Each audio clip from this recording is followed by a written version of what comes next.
रायगड जिल्ह्यामधल्या दुर्गम डोंगराळ भागात असलेल्या म्हसळा तालुक्यातल्या आरोग्य सेवेचा पुरता बोजवारा उडवलाय।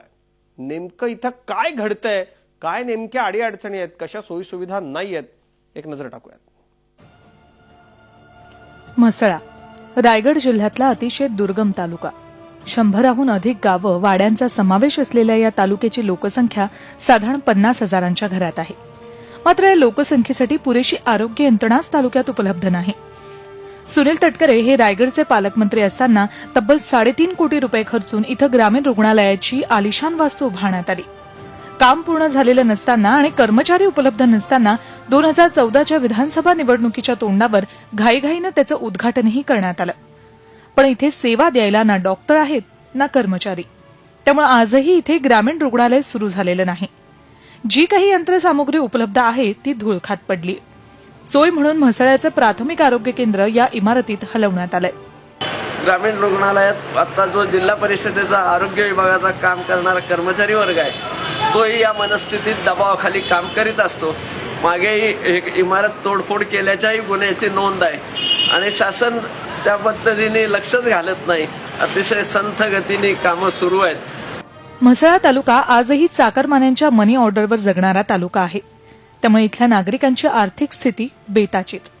परिणामी ग्रामीण भागातील लोकांना आरोग्याच्या सेवेसाठी सरकारी दवाखान्यावरच अवलंबून राहावं लागतं। कोट्यावधी रुपये खर्च करून ही इमारत जी बांधलेली आहे, या बांधलेल्या याच्यामध्ये डॉक्टरच नसल्यामुळे आणखी नेमकी परिस्थिती वेगळी आहे। इथं सर्जन डॉक्टर नसल्यामुळे बऱ्याचशा लोकांना ऑपरेशनसाठी मांडव किंवा श्रीवर्धनला जावं लागतंय। त्याच्यामुळे लोकांना मानसिक आणि आर्थिक या दोन्ही त्रासाला सामोरं जावं लागत आहे। दुर्दैवी बरेच वेळा अशा प्रसंग घडला की इथून लोक म्हणजे डिलिव्हरीसाठी नेत असताना किंवा ऑपरेशनसाठी नेत असताना दुर्दैवी प्रसंग सुद्धा उडवलेला आपल्याला पाहायला मिळतोय। म्हसळा तालुक्यात 3 प्राथमिक आरोग्य केंद्र आणि 1 जिल्हा परिषदेचा दवाखाना आहे, पण इथली निम्म्याहून अधिक पदं रिक्त आहेत।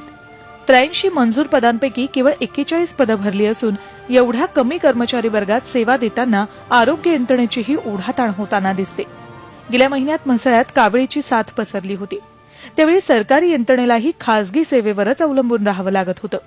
या ठिकाणी 87 मजूर गावासह इतर वाड्या 100 गावं जवळजवळ आसपास आहेत, परंतु आरोग्य व्यवस्थेची फार इथे बोजवारा निर्माण झालेला आहे। या ठिकाणी कोणतीही व्यवस्था नाही। पर्यटक मोठ्या प्रमाणात वाढलेले आहे। या ठिकाणी ग्रामीण रुग्णाची इमारत उभी राहिलेली आहे, परंतु त्या ठिकाणी जो स्टाफ पाहिजे होता तो स्टाफ आपल्याला उपलब्ध झालेला नाही। एकीकडे आरोग्य यंत्रणेत आधुनिक तंत्रज्ञानाचा वापर वाढत चाललाय।